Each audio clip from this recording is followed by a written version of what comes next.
Well, welcome, friends. I am so glad that you are joining us on this Red Sea journey, which we began this Sunday in worship as we introduced our church-wide study and began a conversation centering on Exodus chapter 14. I think one of the hard realities in this text in particular is the fact that this generation of Israelites are facing a very fear-inducing Red Sea moment, and it has really nothing to do with their decisions and the things that they've done.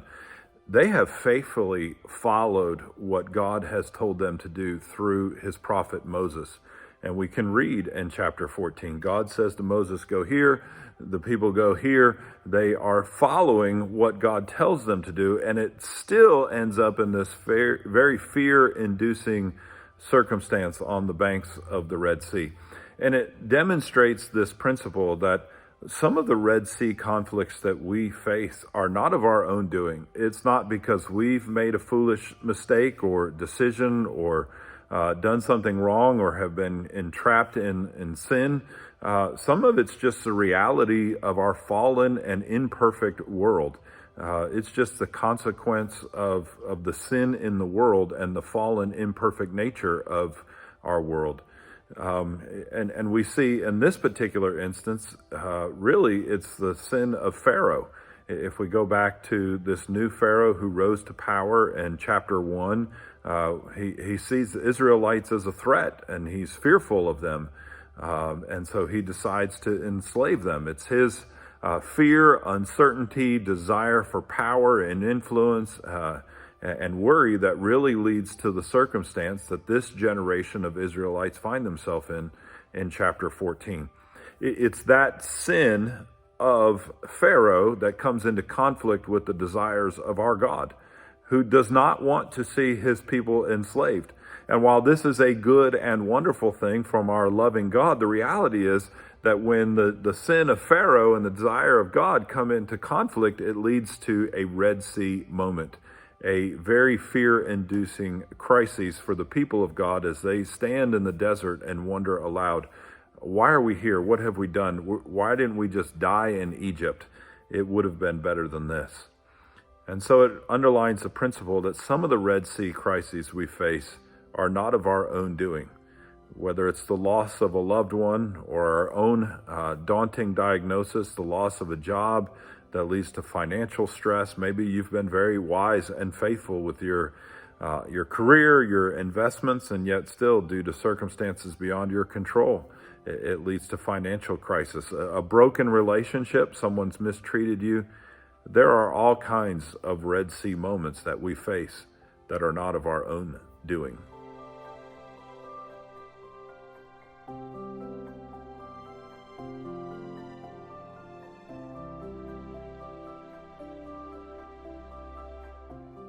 Now, while we are recognizing that this particular generation of Israelites in chapter 14 didn't have a lot to do with the circumstance that they found themselves in Egypt, they inherited in many ways the slavery that was upon them.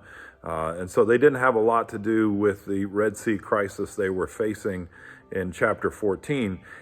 If we peel it back a little bit and think about the history and how the Israelites came to Egypt in the first place, we realize there was a lot of human decision and some human failure that was involved that led to their collective experience, the reality that they're facing on the banks of the Red Sea. And we can simply ask ourselves, how did the people of Israel end up in Egypt in the first place? And of course, we remember that there was a great famine generations earlier, and the family of Joseph relocated to Egypt in order to find food.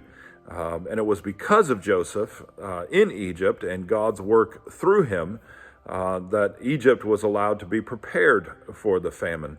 But if we go back and peel back the layers just a little bit further and ask ourselves, why was Joseph in Egypt in the first place? This is where we really see the human sin and failures that came into play that led to the circumstance of the Israelites, their descendants, on the banks of the Red Sea.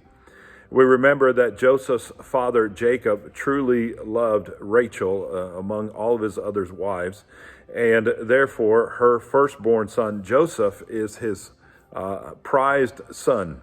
And we see that this causes all kinds of conflict in their family dynamics. First of all, he makes it clear through the presentation of the coat of many colors. And as we've said before, this is an ornate coat. It is very different from the coats that the other